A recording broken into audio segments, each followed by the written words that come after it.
Good morning, LBHT crew. Good morning, Rogue Nation. Yes, we are here. It is Wednesday. Happy Wednesday. Um, this really gonna be a fast one. Okay. These morning streams were always meant to be 15, 20 minutes. We've been going over in just about every single one, but this time for today, we gotta be on time. Okay. Gotta be on time. Boys gotta do a lot of commuting today. So we want to get started on this. Good morning, Go Man. Thanks for coming through. Good morning, Coach. Good Salute morning. to you. Good morning. Oh, now where's my mouse? Oh, there it is. There it is. Who else you got? Good morning, Coach. Good morning, Go Man. Go Man says he's watching tape. He's watching tape. All right, Andrew. Good morning. Good morning. Melanated One. Good morning. Tracy is here. Good morning, Tracy. Good morning. Yolanda is here. Good morning, Yolanda. Garrison, salute. Good morning. Good morning. All right. We're gonna get started. Let's get going here. All right. First thing, the odds for the Ravens. Cousin Davon, good morning. Good morning. The Ravens are 3-point favorites over the Patriots per DraftKings. Lamar Jackson is 15-4 straight up when favored by 3 points or less in his career. What are your thoughts on this? Is this a good sign that we're the favorites? Yeah, of course. It was a stat that I saw on the broadcast Sunday that Lamar Jackson in weeks 15 and later is undefeated in his career. He's like 16-0 or something like that. What's up, Bonnie? So yeah, what's up, Zeke? When it matters the most, Lamar Jackson plays his best. So good sign, great sign. Yeah. Good morning, everybody that's joined. Spoke, Zeke. And Mom. Yeah, I wasn't sure how they're gonna look at it. I know we're playing at. Are we playing at home? This one's at home. Yeah, this was at home. Typically, the home team gets a 3-point favorite, right? That's typical. But we were 6-point favorites against the Bengals on the road.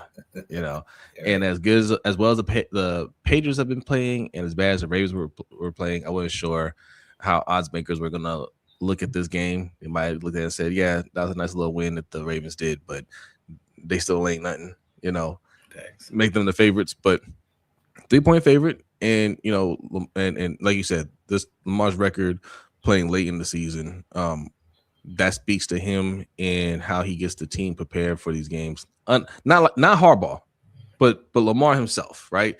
It's a mentality that him and his teammates have, like, hey, we know what we can do. We know who we are. We know who we are in comparison to the rest of the league, and let's go out there and show them, what we're about. So that's good. A Light. Good morning. Total Spoke. Salute. Good morning. Grails. Good morning. MDT Sports. Good morning. Dale says, I was watching the highlights from our night game when Tom was there in 2019. Lamar was electric. Facts. We haven't played well on primetime games this year. Right. But typically, primetime is where we shine. But hopefully, primetime late in the season is where it's at. I saw a lot of good things in that last game. So I'm hopeful. Especially that attitude. I think more importantly than anything else, it's the attitude. You can see guys are locked in. They're actually excited about playing. And we need to bring back play like a Raven because we haven't seen that in a very long time. Yeah, like I just want to see, especially on the defense, I want to see them say, hey, look, if we're gonna be out the playoffs, we're gonna crash out along the way. Facts. You know what I'm saying? Like it's if we're gonna go out, we're gonna crash out. That needs to be the mantra. If we gonna go out, we're gonna crash out. Facts. All right. Like that's how they have to play. Play like, man, we getting after it when we go out there. Offense. The two guards just one snap at a time for those two guards. One snap at a time. All right. Thanks. I'm just waiting for them to show up like they say they wanted to, like all before the season. Kyle Hamilton, especially Roquan Smith, saying that they wanted to be the old feared Ravens. They want teams to actually have fear in their hearts when they play us. Well, you got to make them fear you. You can't come out there being soft, missing tackles, especially when the weather gets cold and it's hard to make them plays because it hurts more. You need to be those guys that kind of brings that intimidation. And with that, I think that brings an element to the game that we've been missing. So this is the time. This New England Patriots game is a big game for us. This is a game Yeah. to show the world, to show ourselves that we can beat a premier team in this league. And at one point, the Patriots were the number one team in the NFL. So if they can go out and get this win, and then the Detroit Lions can handle business versus the Steelers, we'll be in good shape. Yeah, real good shape. Real good shape. And even still, it just comes down to winning. We have three. If that's truly what you want to be, you want to be that team that everybody fears again. You had 3 games to do it going into the playoffs. Right. Because I tell you what, you handle business against the Patriots, then the Packers on the road, and then come back home or go to Pittsburgh and smack around the Steelers. Mm-hmm. People are going to be a little nervous playing you in the playoffs. Facts. Right? You have a shutout game against the Bengals, you beat down the Patriots, you beat down the Packers, and then you knock out the Steelers in Pittsburgh. Any team that we face in the playoffs, I'm like, man, I don't know. Facts. They look a little violent now. Before they look a little soft. Now they look angry. I don't know about that game, right? Yeah. So you with 3 games left, you have an opportunity to be that type of team that you're talking about. Facts. And with the advent of the return of Darius Washington in the secondary, who brings a little bit more experience than Malachi Starks and Tavius Robinson, who just came back in and just did his thing in the first quarter. Like, that brings that fact, because he was one of our better pass rushers early on in the season. So defensively, we need them to carry this team. Offensively, we still have the struggles, especially with the guard position in his offensive line play, Todd Monken and his play calling. The defense, for all that has been allocated to them, need to step it up even more, a little bit more. Yeah, yeah. All right. Good morning, Javier. Salute. Thanks for coming through. Appreciate you, Tony. Tony, salute. Tony. He's Amani says Hart's messed up at the beginning of the season by saying it's not Super Bowl or bust. Yeah. Thanks. Yeah, well, that's because he didn't want to say, well, my job should be on the line. Right. That's he that was him saying, don't critique me no matter what happens. Don't critique me. Quan says we should have run heavy formations with Emory Jones as extra blocker. Yeah, Emory Jones needs to be out there. Facts. Even if to get experience for next season, or if something happens in the postseason when we make it, if somebody goes down, now he's just not thrown into the fire. Like, I don't understand why these coaches don't have these kids prepared just in case something happens. We saw Sunday, a lot of dudes are going down, and we need that next man up mentality. So get him in there, see what he can provide, because even as a rookie who didn't get much going on during the offseason, he can't be worse than what we have right now. Yeah, yeah. JR15, good morning. Good morning. Salute. Thanks for coming through.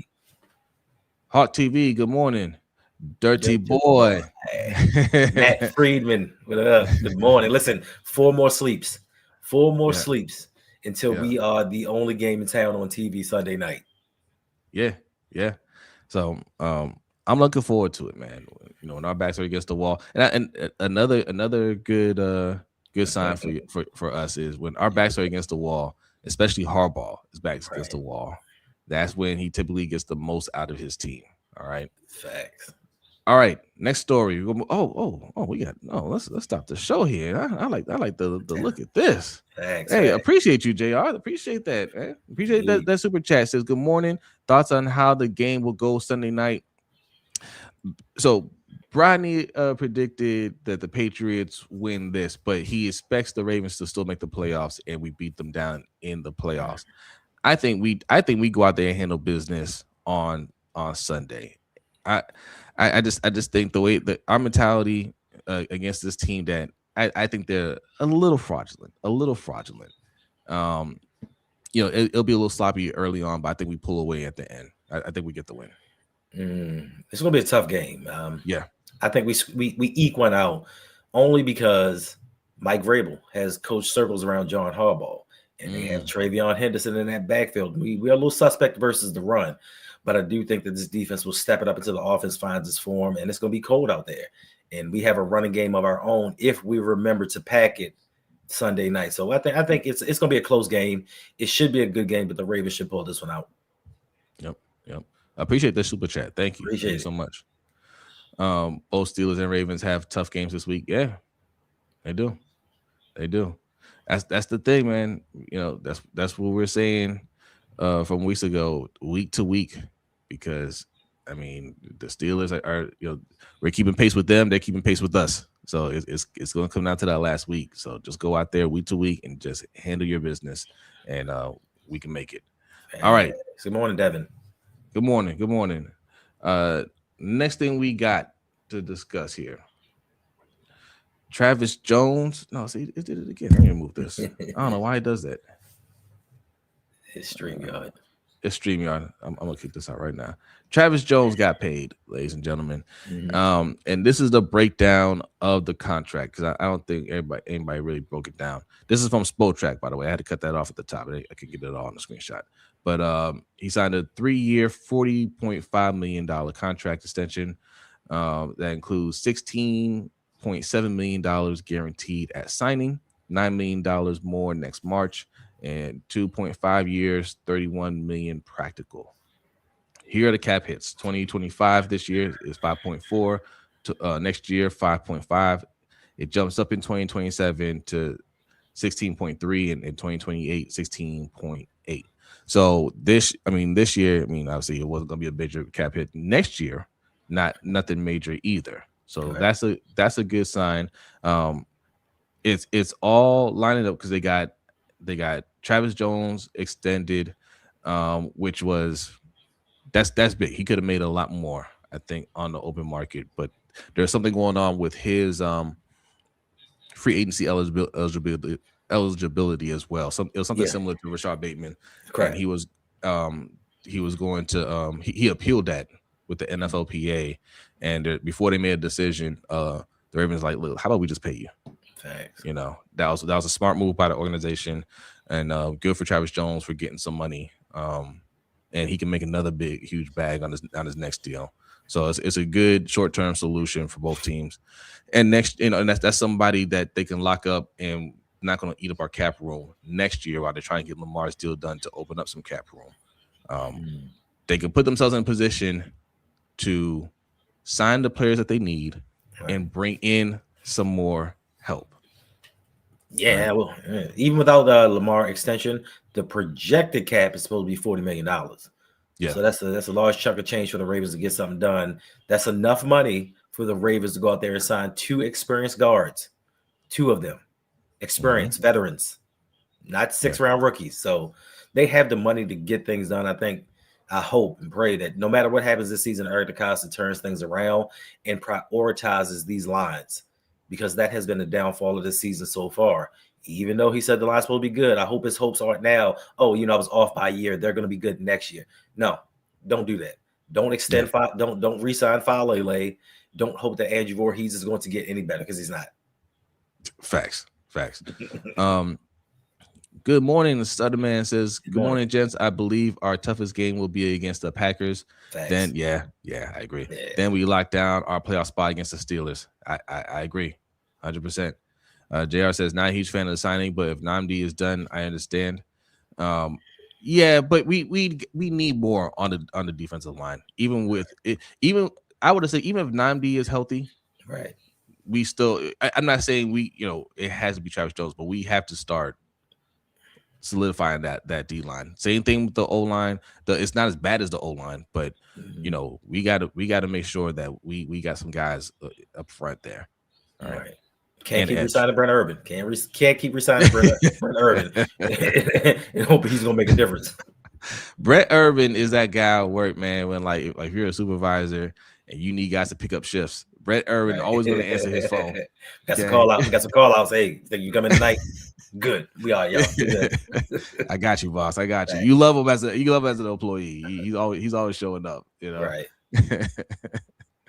All right. Moving along, man. Hit that like button, y'all. Appreciate y'all. It's over 80 people in here. If you're new in here, hit that subscribe button. Lunch break hot take on my side. Rogue Pod on Hendo's side. So hit the subscribe button and the like button. Then go to the other channel. Do the same. Appreciate y'all. We try to get lunch break hot take to 3K. Yeah. Hey, it's moving along. It's moving along. It's moving fast. I really appreciate y'all support, man. That's really dope. That's really dope. And we got another super chat. Let me read that real quick. Salute to A Light 999 says, How can you explain this guard situation and Harbaugh not making a change? Coaching malpractice. He's still here because of Lamar. Facts. Facts. All facts. I mean, that's what it is. It is coaching malpractice because I think that is him just being stubborn. Mm-hmm. I think he understands that they're playing terrible, right? And that there are better options out there that he could explore. And he doesn't have a real reason other than, oh well, I'm not seeing it from those guys, or Mm-hmm. they may not play with the same consistency. The guys that we have now aren't playing with consistency. I was Right. watching Coach Evans' breakdown of Andrew Voorhees, and if you guys have not watched any of Coach Evans' game film breakdowns, you need to watch them, Mm-hmm. and you will see clear as day Voorhees is the worst out of the two. I've been It's telling y'all. like I already knew that, Right. right? But it is so obvious when you put on the tape that he is worse than Falele. That is so scary. Yo, Hendo, coach was so frustrated he could barely get through watching the tape. He was just like, "Yo, this man fell down again."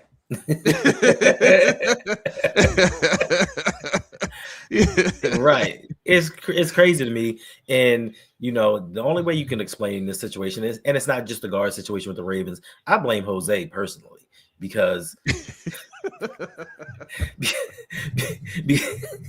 because people like Jose, he's a very mean individual. People like Jose loves to tell you about 2012, how the players led that insurrection and took the Ravens to a Super Bowl. It was the leaders, that leadership on the team, and John Harbaugh wants to win his way. In spite of what's happening around him, it's all ego. He wants to do it his way with his players. So if the Ravens win a Super Bowl, he can say, see, look, it wasn't them, it was me. I'm a great head coach. And also, they've been grooming one of these players since he was 16 years old. That nepotism, Yep. those family ties, that zagging instead of zigging. He prioritizes his way, his motto over winning. This whole organization isn't like, I don't care how much of a Ravens fan you are. The Ravens don't care about winning Super Bowls. They really don't, because they could have made so many moves in Lamar's 8 years to get us over that hump. Once we Thanks. realized in 2019 that Lamar was that dude, we hoped that he would be. But in 2019, he solidified, yo, we got something here. And ever since then, this offensive line has gotten progressively worse. They haven't really brought in too many upgrades. They brought in Zeitler, Morgan, Moses. But to the capacity of quarterback that we have, they have not upgraded this offense anywhere near that any other team has. So don't believe this team wants to win a Super Bowl. They talk the good talk. And then Harbaugh says, man, y'all stupid for thinking it's Super Bowl or bust. Every team thinks that. Even the New York Giants think that it's Super Bowl or bust, even though they're nowhere near close to winning one.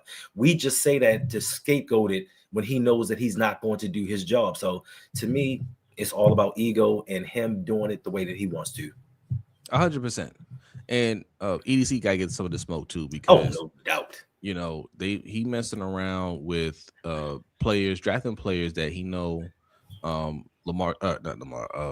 can't develop, the coaching staff can't develop, and not only that, like he's not even moving up for like the real talent in the draft. Like he's looking for projects, and then not giving those projects enough time. Like once they spend the 4 or 5 years developing, then you don't want to pay them. You want to move them to another team. And it's all over. And point in case here. Yeah. See here. Hold on, let me move this. It did it again. Yeah, Point in yeah. case right there. Right. Odafe Oweh has unlocked the Chargers pass rush. Pressure rate this season with Oweh, Khalil Mack, and Tuli Pulotu. I think I said it right.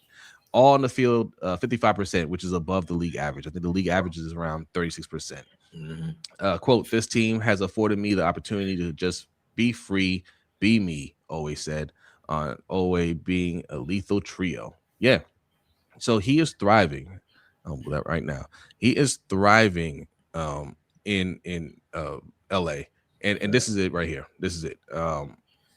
Let's see. Since the trade and Mack's return, Khalil Mack,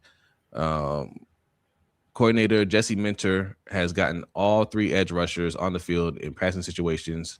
Tuipulotu has rushed from the interior most of the looks. Okay. Chargers have produced a 55% pressure rate when Mac Oweh and Tuipulotu have been on the field together this season, according Right. to True Media. For reference, the league average pressure rate is 36.3%. Yeah, there you go. And the leading pressure defense is the Vikings at 44.5%. The Chargers have 12 sacks, including 4 strip sacks, when Mac Oweh and Tuipulotu have been on the field together, according to True Media. Right. They have been on together. They have been on the field together for 61 snaps this season. Yeah. So you want to talk about getting hot at the right time? I You mean, know, you think about it. What does Owe have? 8 sacks? Because I think he got 2 versus I think it's that. Oh, did you get 7. two? It might be 8. It It might might be be 8. 7. He had 7 or 8 sacks. Think about that. First 5 games with the Ravens, 0 sacks, none. Then he goes there, immediately gets a sack game 1, and is on a tear. So that goes to show you that even with these projects, we can't develop these guys. We don't know what to do with them. So why draft projects? Why not trade up to get those blue chip guys that can actually play? We need guys that are ready made because this coaching staff just can't seem to get it done. Then once you once you said we do this process of we draft guys, hope that they can play. Then when they finally develop in year 4, we let them move on because they price themselves out of Baltimore. Then we have to repeat this process all over again. All the while, Lamar has to carry this team on his back and has to start over. It's like we're semi rebuilding, semi in championship mode. Like we need to pick a struggle and move on with that. Yeah, no, 100%. Like when we drafted him, we knew he was going to be a project. We knew that he Right. just had a lot of raw talent. And me and B said at the time, I need to go back and find the clip. That's what we were doing our draft thing. We Right. said at the time, fans are going to be mad that he's not this player that we imagine him to be right out the gate. And by the time he turns into a solid player, it'll be us saying, yeah, always fine. And y'all saying, no, get rid of him. He's a bum. Facts. Right. And that's pretty much how it played out because we didn't agree with the Ravens trading Oweh. You want some young edge rushers, some solid edge rushers. He's a solid edge rusher. Right. If you want Michael Parsons, you should have traded for Michael Parsons. Facts. you can't. Michael Parsons, like EDC be lying to y'all. Man, facts. Michael Parsons is never going to fall to us in the draft. Facts. Right? That's like winning the lottery. It can happen in theory. That's not a winning strategy to get some financial freedom by playing the lottery. All right, the winning strategy is to plan for it. It is the same thing in the NFL. If you want a player like that, you have to move up in the draft to get him, or you have to trade and give up some assets to get him. But just saying, oh, we're picking 28th. Can't believe this player fell to us. We had him as a top rated edge rusher, right? Right. All right. Well, then go out there and show it. Yeah. And the irony of it all is, I think that was the start of the downfall of this Ravens team with the Oweh pick, and not Oweh himself, but essentially we traded away our best offensive lineman and a second round pick, a high second round pick, to get a project at pass rush and did nothing for this offensive line. And it continued on, and Oweh didn't do what a lot of people expected him to do, especially with some of the goings on around the building with these coaches, especially when some of them left. And then you just let them go for nothing. Even though we were struggling to get sacks this season, you let one of our best potential pass rushers go. You brought in Draymond Jones, who's been good, but imagine both of them together. Yeah. Facts. Who we got? Queendom come. Thanks for coming through. Says front office doesn't care about us and the bar fans, even though the things we see as non-professionals is literally common sense. Yes, 100%. 100%. They don't like being told what they should do. What's up, SV Cam? Good morning. All right, last thing. Okay, God loves you. All right, man. You know, he said goes Bills. All right, you know, hey, we welcome the trolling, but when things don't go your way, facts, don't disappear. Just don't disappear. Just come back. All right, one last thing. We gotta get up out of here. Appreciate y'all coming through. Hit that like button if you're new in here. Like God loves you. Go ahead and hit that subscribe button on both channels. Lunch Break, Hot Take, and the Road Pod. Where is it? This is for my brother Rodney. Okay. The NFL privately admitted to the Panthers that the replay review erroneously reversed an on-field ruling of a fourth quarter catch by wide receiver Teteroa McMillan. And I saw that play, and I talked about that on Sunday. Right now, this play didn't necessarily lose them the game, right? Because they still picked up the first down. But it took a little time off the clock, and Right. it was a catch. The catch was Teteroa caught the ball with two hands. He goes to the ground. The ball does touch the ground. Teteroa lifts his he takes his one hand off of it, right, while it's still on the ground, and he picks up the ball with one hand. Now, people will say, "Hey, use the ball, the ground to catch the ball," right? But that's not the rule. Facts. The rule is the ball's allowed to hit the ground if you have control of the ball, right? And how they determine if you have control of the ball when it hits the ground is, does the ball move in your hands? The ball did not move at all. Even when he let one hand up, and I thought it was great control, right? Like, he lifted it didn't move at all. It just stayed in his right hand, the same position the whole time through the whole motion of it. He lifted it up off the ground. That's supposed to be a catch. You can say he probably used the ground to catch it, but like, there's nothing on the tape that says he used the ground to catch it. The ball didn't move, so they overturned it. And their one guy, their guest judge, was trying to say, yeah, it's clear evidence. I said, that's not clear evidence. What are you talking about? Facts. So even experts, when we talk about experts, like, believe in what you see. Those so-called experts, they get it wrong sometimes too. And I told you, I said, no, that was wrong. That should not have been overturned. And the league had to go back and be like, yeah, my bad. Right. Yeah. I mean, listen, I think the competition committee after the season, they're going to have to sit down and do a lot of things. And we're going to have to go through another year of what constitutes a catch. Like, this is ridiculous. Back in the day, if you caught the ball, you caught the ball. Now it's you got to survive the ground. You got to make a football move. You got to do this and do that. Let's just play football. Stop with the mea culpas and the my bads. The game's over now. You know what I'm saying? Some teams lost. Yeah. We lost on a horrible call. It doesn't if we miss the playoffs, that may be the one call that stopped us from getting in the play, even though it doesn't come down to just one call, one play. But that could have been something that derails this team's season. And my bad just ain't going to cut it. So, NFL, get it together. Y'all are a multi-billion-dollar business. We should not be sitting here going into the year of our Lord 2026 talking about, we don't really know what a catch is right now. Yeah. Point says, hey, Jose, my bad ain't good enough after the L and fans' money spent. Yeah. Facts. Yep. God's favorite saying the same thing. I hate these are bad after the game statements from the NFL. Do we get these points back? Do we get the W now? Take your apology and shove it. I feel you. I feel you. All right. We getting out of here. That's right on time. I gotta hit this road. Be back here tonight on Lunch Break Hot Take channel. Me and Brodney will be doing the LBHT show. Stay locked in over on Hendo's channel. He's gonna put out some hot fire here pretty soon. All right. And that is it for the week. We do this Monday, Tuesday, Wednesday. Yeah. Part-time refs. It's part-time refs. And I there could be another work stoppage here soon because they're working on the new negotiation. And you saw what happens when you brought the scabs in. That was even worse. So hit that like button on your way out. Subscribe. Check out. You got a website too. You still have that up? Yeah, that website's still there. Man, plug your website, man. I don't even remember what it is. It's been so long. I don't remember. I'm working on another one now. I'm working on something else. Okay. All right. Well, LBHTShow.com. We got that one active.